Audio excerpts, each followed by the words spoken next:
the sun arrives first, not as light, but as pure, raw force. By mid-morning, the desert is already shifting. The horizon trembles, losing its sharp edges to the haze of radiating air. The atmosphere bends under the weight of its own molecular agitation, a physical distortion of space-time caused by the frantic dance of atoms colliding with one another in an invisible chaos. The sand ceases to be mere ground and begins to radiate heat back toward the sky. The Earth becomes a secondary sun, a living, burning surface that attacks from below as fiercely as the heavens attack from above. This is the Lut Desert in Iran, the Grand Erg Oriental of the Sahara, the Rub al-Khali, the Empty Quarter, the Thar, the Atacama, the Taklamakan, places we call thermal frontiers, regions where the mercury doesn't just climb, or but literally colonizes the atmosphere. Temperatures exceeding 45 degrees Celsius are the baseline here. Spikes reaching 50 in the open plains are the standard for survival. At 50 degrees, the environment is no longer a backdrop for life. It becomes an active predator. On the surface, nothing moves. Stone burns to the touch, holding energy like a massive lithium battery. Metal becomes a weapon, capable of searing human tissue in a heartbeat. The wind does not cool, it dries.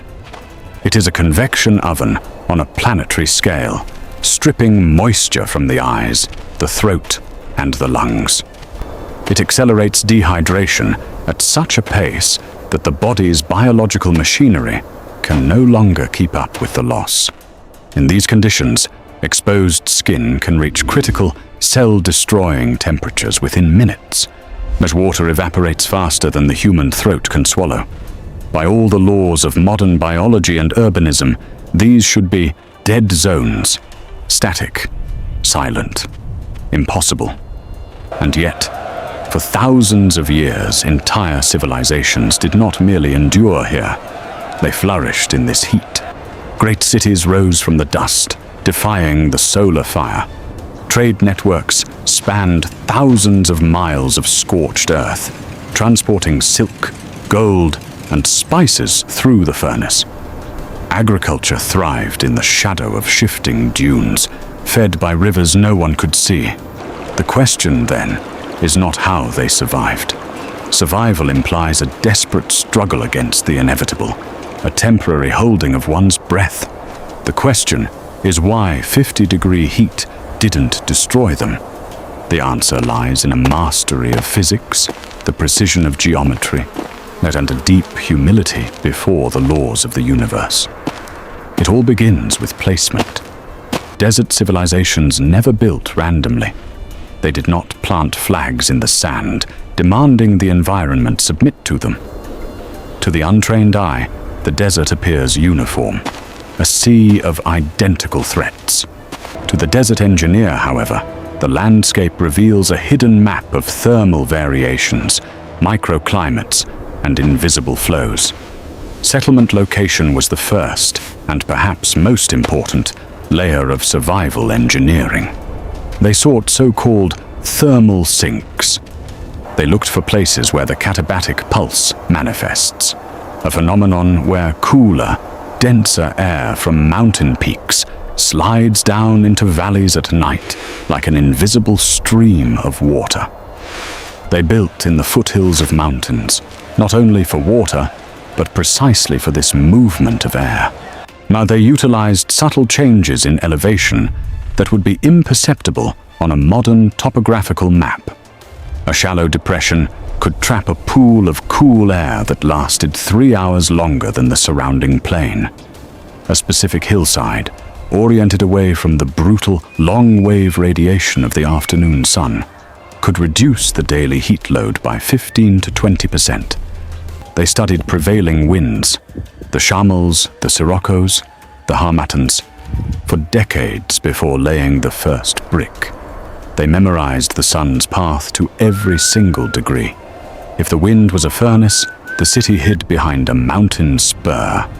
If the wind was a gift, the city opened its arms. a difference of a few degrees was not a luxury.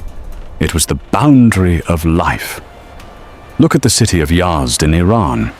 It sits on a high plateau, a gateway between the desert and the mountains. Its location was not accidental. It stands where mountain waters are closest to the surface and where air currents from the Zagros Mountains provide the city with a nightly thermal restart. When you look at modern desert metropolises, Phoenix, Dubai, or Las Vegas, you see wide boulevards, glass towers, and sprawling parking lots. These are thermal sponges. They are designed to absorb and store solar energy. Ancient desert cities were the exact opposite. They were tight, dense, cellular. The Medina layout was not a result of a lack of planning. It was a masterpiece of urban shading. Narrow, winding alleys with high walls on both sides ensured that even at high noon, 60 to 70% of the street remained in deep, cool shadow. Buildings leaned toward each other over the path, as if whispering, and physically preventing the sun from ever hitting the ground. This prevented the urban heat island effect thousands of years before it was ever named. By keeping the ground in the shade, they prevented the streets themselves from becoming radiators. The city became a single massive thermal block. Sabats, vaulted tunnels often seen in Persian architecture, covered entire sections of streets, creating a wind tunnel effect and permanent shade. In the desert, shade was not an aesthetic choice. It was the primary infrastructure. It was the internet of the ancient world, the thing that allowed everything else to function. Inside the homes, logic shifted from geometry to material science. They didn't use glass, which acts as a greenhouse. They didn't use thin wood, which has no thermal resistance. They used the earth itself. The primary building material was sun-dried mud brick, adobe, a mixture of mud and straw. But it wasn't just mud. In places like the Iranian plateau, they developed saruj, a sophisticated mortar made of lime, sand, clay, egg whites, and even goat hair. It was waterproof and possessed incredibly low thermal conductivity. Massive walls of mud brick, sometimes over a meter thick, functioned as a thermal sponge or a thermal battery. Mud brick has a high thermal capacity. This creates what engineers call thermal inertia or thermal lag. During the day, when the sun hammered the exterior of the house with 50-degree heat, the warmth began its slow, grueling journey through the molecules of the wall. Because the wall was so thick and the material so resistant, it took 10, 12, sometimes even 14 hours for the heat to penetrate. But by the time the thermal wave finally reached the interior, the sun had long since set. The desert air, devoid of moisture to hold the heat, cooled rapidly under the open stars, dropping from 50 degrees to 20 within a few hours. The walls then began to release their stored heat outward into the cool night, clearing the battery for the next day. The interior of the house thus remained at a nearly constant temperature, regardless of the violence of the sun outside. The building did not resist the heat. It delayed it. It managed the rhythm of the planet. But thermal mass alone is not enough when the air itself is 50 degrees. For a house to remain habitable, it had to breathe. It needed active airflow. This led to one of the most beautiful architectural feats in history, the Badgir, the Wind Tower. Rising above the skylines of cities like Yazd or Gadames, these tall, elegant towers function as stone lungs. They were not chimneys for smoke. They were sophisticated directional intakes for life-giving air. A bagir is internally divided into several vertical channels, 4, 8, or even 12. They are designed to capture even the slightest, most imperceptible breeze from any direction. High above the ground, the wind is cleaner and cooler than the dust-laden air of the streets. Physics works brilliantly here through 3 principles. First is the pressure differential. When wind hits one side of the tower, it creates a high-pressure zone that forces air down into the house. Second is the Bernoulli effect. On the opposite side of the tower, the passing wind creates a vacuum that sucks warm, stale air out of the house. And third is the solar chimney principle. Even on a day when no wind blows at all, the Badgear works. The sun heats the dark masonry at the top of the tower. The air inside warms up, becomes lighter, and begins to rise. This creates a vacuum at the base of the tower that draws cooler air from lower courtyards and deep underground chambers into the living space. The house breathed in a constant, silent and rhythmic circulation. No motors, no fuel, no electricity. Just the elegant manipulation of pressure, buoyancy, and gravity. But where did this cool air come from if the outside was a furnace? The answer lay beneath the feet of the inhabitants, the Qanat. Thousands of years ago, Persian engineers developed a way to transport water across hundreds of miles of desert without losing a single drop to evaporation. They dug subterranean aqueducts, hand-carved tunnels that tapped into mountain aquifers and used gravity to lead water to the cities. The Muganis, professional Qanat diggers, represented the most respected and dangerous trade in the desert. They worked in darkness, dozens of meters below the surface, creating a hidden network of rivers. This water didn't just serve people and crops. It was the engine of cooling for the entire city. Air flowing from the wind towers was directed down into the Qanat tunnels or over internal pools called hors. The result was a masterpiece of physics, latent heat of evaporation. As the bone-dry 50-degree air hit the surface of the cool groundwater, it forced the water to evaporate. Evaporation is an endothermic process. It consumes heat energy, and the air temperature dropped instantly by 15 to 20 degrees. Humidity increased just enough to protect the human respiratory system from the desiccating desert air. This was air conditioning, powered by gravity and the phase change of water, centuries before the first mechanical compressor was ever built. During the peak of the 50-degree heat, between 11 in the morning and 4 in the afternoon, the surface world was abandoned.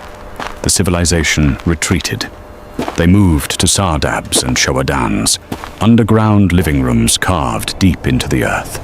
The earth is a massive thermal insulator. Once you descend 3 to 5 meters below the surface, the daily fluctuations of the sun vanish entirely. At this depth, the temperature remains constant year-round, but reflecting the average annual temperature of the region rather than the daily peak. While the surface was a white heat where metal could melt wax, the families below sat in 22-degree silence. They ate, rested, worked on crafts, and socialized in a world that felt more like a temperate spring than a desert summer. In the city of Susa, these underground chambers were so sophisticated, they had their own ventilation shafts connected to the wind towers above. They didn't fight the earth. They entered it. They turned the planet itself into their protective shell. Perhaps the most astonishing achievement of these civilizations was the Yakhchal. Massive conical mud brick domes, some rising 20 meters high, allowed for something that should be impossible: ice in the 50-degree desert. The Yakhchal was a lesson in 4 different types of cooling at once. First was night sky radiation. During winter nights, water was poured into shallow channels. Under a clear sky, heat radiates away from the earth into the cold vacuum of space. The water froze, even if the air temperature was slightly above zero. Second was immense insulation. The ice was then moved into the deep, insulated pit of the Yakhchal. The walls were made of the special, heat-resistant sarouj mortar, up to 2 meters thick at the base. Third was evaporative cooling. Wind towers attached to the dome kept the interior air moving and dry, ensuring that any small amount of melted ice actually cooled the remaining supply. And fourth was thermal stratification. The conical shape allowed any rising heat to be trapped at the very top of the dome and vented out, while the heavy, cold air remained at the bottom with the ice. In mid-August, when the sand was hot enough to cook grain, a traveler in the desert could be served a bowl of faluda, a dessert of chilled vermicelli and rose water with actual ice. Not through magic, but through the absolute mastery of thermodynamics. It wasn't just the buildings that adapted, it was the people. Civilizations that survived 50-degree heat understood that you cannot maintain a temperate lifestyle in an extreme environment. This was reflected even in their clothing, not wearing less, but wearing more. Loose-fitting, multi-layered garments of natural fibers like cotton and silk created a personal microclimate. The layers functioned as insulation against radiant heat, while the loose fit allowed air to circulate and carry away body moisture, providing evaporative cooling for the skin. Their agriculture was a mirror of their urbanism. In the oases, they used a 3-tier canopy system. The top tier consisted of tall date palms, which absorbed the main brunt of the solar energy. The middle tier consisted of fruit trees, pomegranates or apricots, growing in the filtered shade of the palms, and the bottom tier consisted of grains and vegetables, growing in the cool and protected microclimate at the ground level. By layering their crops, they reduced water loss by 80% and created a jungle-like humidity in the middle of a wasteland. Social life followed the thermal pulse. Work began with the first hint of grey light. The city was a hive of activity from 4 in the morning until 10. Then, a sacred time of stillness arrived. The siesta, the kailula. The city fell silent as the sun reached its zenith. As the sun dipped and the desert began to cool rapidly, the city woke up again. Courtyards became the centers of the world. Rooftops transformed into bedrooms where people slept under the cooling of the open universe. Today, we look at these ancient methods as primitive. But look at our modern desert cities. We build glass towers in Riyadh or Las Vegas that trap heat like greenhouses. We build wide asphalt roads that literally drink in the sunlight. And then we consume billions of watts of energy, burning fossil fuels that further warm the planet, to power massive mechanical air conditioners that try to fight the heat we invited in ourselves. If the power grid in a modern desert city fails for 48 hours during a 50-degree heat wave, the city becomes a tomb. The glass towers become ovens. The asphalt remains hot through the night. The people have no sardabs to flee to. Ancient desert civilizations chose a different path. They did not attempt to overpower their environment. They negotiated with it. They understood that 50-degree heat is not an enemy to be defeated, but a force to be redirected. They layered their strategies one upon another, redundancy upon redundancy. If the wind failed, the mass absorbed. If the mass saturated, the night released. If the surface burned, the underground cooled. The system did not rely on a single technology or a single power source. It relied on integration.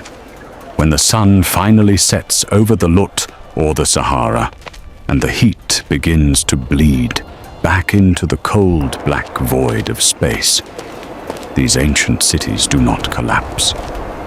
They reset. The walls breathe out the fire of the day. The wind towers shift their flow to capture the mountain air. The Canals continue their silent, cool vigil beneath the dunes. These civilizations survived for 3,000 years, a span much longer than the current age of electricity. They survived because they didn't fight physics.